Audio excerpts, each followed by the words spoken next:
Welcome back to video guys. आज हम लोग देखने वाले हैं कुछ हॉरर वीडियोस और आज बज रहे हैं 9:58 AM। भाई क्योंकि मेरे को रात से देखने में डर लगता है भाई, डर लगता है मैं दूसरे यूट्यूबर्स की तरह हूँ नहीं हूँ कि रात के 3 बजे देखने लग गया। भाई नहीं देख रहा भाई मैं रात के 3 बजे।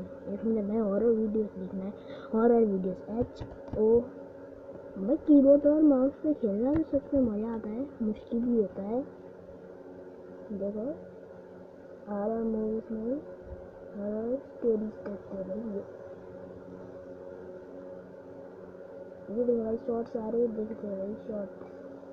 सच्ची घटना मेरे साथ 5th क्लास में हुई। तब मेरे स्कूल में एक दिन अनाउंसमेंट हुई कि सब टीचर्स खिड़की दरवाजे लॉक कर ले, एज कोई गन के साथ अंदर घुस आया है। तो सभी टीचर्स ने फौरन दरवाजे बंद किए और सबको टेबल के नीचे बैठने बोला। पहले हम सब बच्चे मजाक समझ रहे थे कि तभी अचानक 3-4 गन शॉट्स फायर हुए। वो आवाज सुन पूरा स्कूल शांत हो गया और बस बाहर से एक आदमी के चलने की आवाजें आने लगी। वो आदमी चिल्लाते हुए हमारी क्लास की तरफ आ रहा था कि तभी स्कूल के बाहर से पुलिस सायरन की आवाज आई, जिसे भागने लगा, बट फिर भी पुलिस ने उसे पकड़ लिया। जिसके बाद अनाउंसमेंट हुई कि अब सब ओके है। तब सबको पता चला कि वो आदमी हमारे स्कूल का ही एक बच्चा था जो गुस्से में अपने डैड की गन लेकर साइंस टीचर को टपकाने आया था। अब आपको कभी मौका मिले तो कौन से सब्जेक्ट की टीचर को टपकाना चाहोगे? सच्ची घटना मेरे साथ 5th क्लास में हुई। तब मेरे स्कूल में एक दिन अनाउंसमेंट हुई कि सब टीचर्स खिड़की दरवाजे लॉक कर ले। 3 steps to survive the smiling man. 1.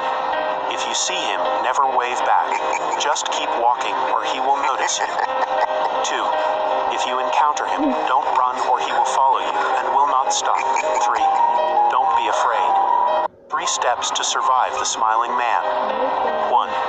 तुम अपने मम्मी पापा से तो प्यार करते ही होगे, ये लड़का भी करता था। कबीर कुछ दिन से अपने मम्मी पापा के अजीब बिहेवियर को नोटिस कर रहा था। वो लोग नहीं स्माइल करते थे, ना ही कबीर से सीधे मुंह बात करते थे। उसे लगा कहीं इन्हें बैग में छुपाई सिगरेट तो नहीं मिल गई। एक दिन वो स्कूल से जल्दी आया तो उसने अपने मम्मी पापा के रूम से कुछ बातें सुनी, जिनको सुन के वो बहुत डर गया क्योंकि उसके मम्मी पापा उसे जान से मारने की बात कर रहे थे। कबीर डर के मारे अपने आप को रूम में बंद कर लेता है और सोचता है यार कैसे माँ बाप सिगरेट के पीछे बच्चे को जान से मार रहे हैं। रात हो जाती है, तभी उसके कमरे के दरवाजे पे नॉक्स की आवाज आती है। कबीर के पापा जोर से बोलते हैं दरवाजा खोल, तो वो डर के मारे खिड़की से कूद जाता है। तभी कबीर के पापा उसके पीछे चाकू लेके भागने लगते हैं और वो गिर के वहीं बेहोश हो जाता है। कबीर जब अपनी आंखें खोलता है तो वो देखता है वो हॉस्पिटल में है और वो डॉक्टर्स और पुलिस को बोलता है कि मेरे मम्मी पापा मुझे मार देंगे। फिर वो उसे इंजेक्शन देके सुला देते हैं और उसे पागल समझते हैं क्योंकि कबीर के मम्मी पापा की डेथ 6 महीने पहले ही हो चुकी थी। तो वो ये सब क्या इमेजिन कर रहा था। वो अपने मम्मी पापा से तो प्यार करते ही होगे, ये लड़का भी करता था। कबीर कुछ दिन से अपने कुछ ऐसी चीजें। भाई देखो भाई, ये मेरे यूट्यूब चैनल देख रहे हो ना,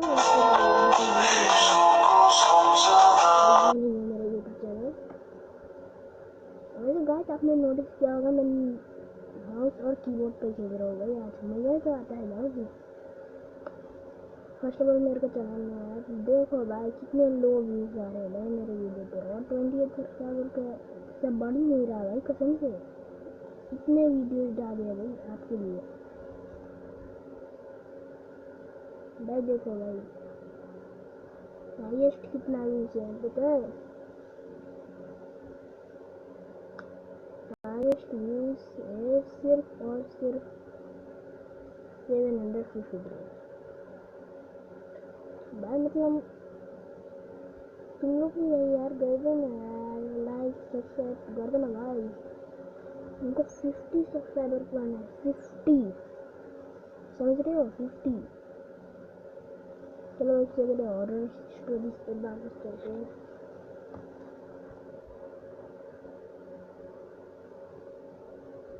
जब मैं 16 साल की थी तब फरहान और आर्य हमेशा मुझे ब्रिज पर ले जाकर मारते और पैसे भी छीन लेते। मगर एक दिन उन्होंने जब मुझे बहुत मारा तो मैंने चिल्लाकर कह दिया कि कल ये सारी बात मैं टीचर को बताऊंगी। और तभी आर्य ने मेरे पेट में लात मारी और मैं बेहोश हो गई। और फिर आँख खुली तो तब तक अंधेरा हो चुका था एंड फरहान और आर्य भी चले गए थे। तो मैं घर गई और अगली सुबह आराम से उठी क्योंकि आज संडे था और मुझे परेशान करने वाला कोई नहीं था। फिर तभी मेरी डोरबेल बजी और मैंने चेक किया तो फरहान और आर्य आए हुए थे। वो वो मुझे अपने साथ एक जगह ले जाने लगे और उनमें से काफी बुरी बदबू भी आ रही थी और फिर हम उसी ब्रिज पर गए, मगर उन दोनों की स्मेल से मुझे उल्टी आने लगी और तभी मेरी नजर ब्रिज के नीचे पड़ी फरहान और आर्या की लाश पर गई और मुझे याद आया कि कैसे आर्या ने मेरे पेट में लात मारी थी। असल में कल हुआ यूं था, जब मैंने फरहान और आर्या को धक्का दिया तब आर्या ने मेरे पेट में लात मार दी और मैं नीचे गिरकर बेहोश हो गई और फिर मैंने फरहान और आर्या को देखा कि उन्होंने खुद ब खुद अपनी गर्दन चटकाई और वहाँ से गायब हो गए। जब मैं 16 साल की थी, ये घटना मेरे बचपन में क्रिसमस के टाइम हुई थी। तब मेरे मॉम डैड शॉपिंग के लिए गए थे, मुझे और मेरे भाई को घर में अकेला छोड़कर। टीवी देखते हुए मुझे बाहर एक आदमी सेंटा की ड्रेस में दिखा, जो देख उसने इशारे से पास बुलाया और गिफ्ट दिखाकर दरवाजा खोलने को बोला, मगर मेरे मॉम डैड ने ऐसे स्ट्रेंजर्स के लिए दरवाजा खोलने के लिए सख्त मना किया हुआ था। तो मैंने अपने बड़े भाई को आवाज लगाई और जैसे ही मैंने आवाज लगाई तो सेंटा डर गया और अपनी वैन में बैठकर भाग निकला। फिर जब मेरे मॉम डैड आए तो मैंने बताया कि सेंटा मुझे बिना गिफ्ट दिए ही चला गया। उन्हें ये बस एक मजाक लगा, मगर जब अगले दिन न्यूज कि हमारी कॉलोनी से एक आदमी सेंटा बन बच्चों को किडनैप कर ले गया, तो मॉम डैड को मेरी बात का विश्वास हुआ। ये घटना मेरे बचपन में क्रिसमस के टाइम हुई थी। तब मेरे मॉम डैड शॉपिंग के लिए गए थे, मुझे और मेरे भाई को। मेरी अलमारी में ईविल नन है। हम अभी नए घर में शिफ्ट हुए थे। हमने अपना पूरा दिन रूम को सेट करने में निकाल दिया था। रात कब हो गई मुझे भी नहीं पता, मैं सो रही थी। आधी रात को मेरी आंख खुली, मैंने देखा अलमारी में से कोई लाल आंखों से मुझे घूर रहा है। मैं उठी और उठकर अपने पेरेंट्स के पास चली गई। पापा गुस्से में आए और उन्होंने अलमारी चेक करी। अलमारी में कोई नहीं था। मेरी माँ ने मुझे समझाया और सुला दिया। मैंने इसलिए वीडियो रिकॉर्ड करना शुरू कर दी। जब मैं सुबह उठी तो मैं वो वीडियो देख रही थी। वीडियो में कोई औरत अलमारी से निकली और मुझे मारने की कोशिश की थी। मैंने वो वीडियो पापा को दिखाई और वो घर बेच दिया। मेरी अलमारी में ईविल नन है। हम अभी नए घर में शिफ्ट हुए थे। रात के 2:45 पर रिया को मम्मी की कॉल आई। बेटा जल्दी नीचे आ, मैं बाहर खड़ी हूँ। रिया बोली, मम्मी आप तो ऊपर सो रही हो ना। पीछे से दरवाजा खुद खुला और फोन कट गया। रात के 2:45 पर रिया को मम्मी की कॉल आई। बेटा तुमने कभी सोचा तुम्हारे घर में जो चूहे घूम रहे हैं उनकी भी हॉरर स्टोरी हो सकती है? एक लड़के ने हैमस्टर पाला था। हैमस्टर भी एक छोटा चूहा होता है पर ज्यादा बेवकूफ। कुछ दिनों बाद लड़की की माँ ने बोला ये बेचारा चूहा अकेला पड़ा है, इसके लिए ना पार्टनर खरीद के लेकर आते हैं। तो उन्होंने एक चूहा ले ली, लेकिन यही इतनी बड़ी गलती साबित होने वाली थी ना, क्योंकि उस चूहे और चूहा के हुए 7 बच्चे। ओहो नॉटी शॉटी चूहे। लेकिन वो लड़का फैमिली ट्रिप पे चला गया, पर चूहों के लिए अच्छे से खाना वाना सब रख के गया था। लेकिन जब लड़का घर आया तो वो पिंजरा देख के शॉक हो गया। उसने देखा कि 6 बच्चे चूहे गायब है और वो उस चूहिया ने खा लिए है, लेकिन वो भी मरी पड़ी है क्योंकि लास्ट वाले चूहे ने उसे अपने हाथों से मार के उसकी बॉडी खाना शुरू कर दी थी। ये सब देख के उस पापा चूहे ने अपने आप को भूखा रख के कुछ ही दिनों में मार लिया। भाई ये दुनिया में क्या हो रहा है? तुमने कभी सोचा तुम्हारे घर में जो चूहे घूम रहे हैं उनकी भी हॉरर स्टोरी हो सकती है? एक लड़के ने हैमस्टर पाला था। हैमस्टर भी एक छोटा चूहा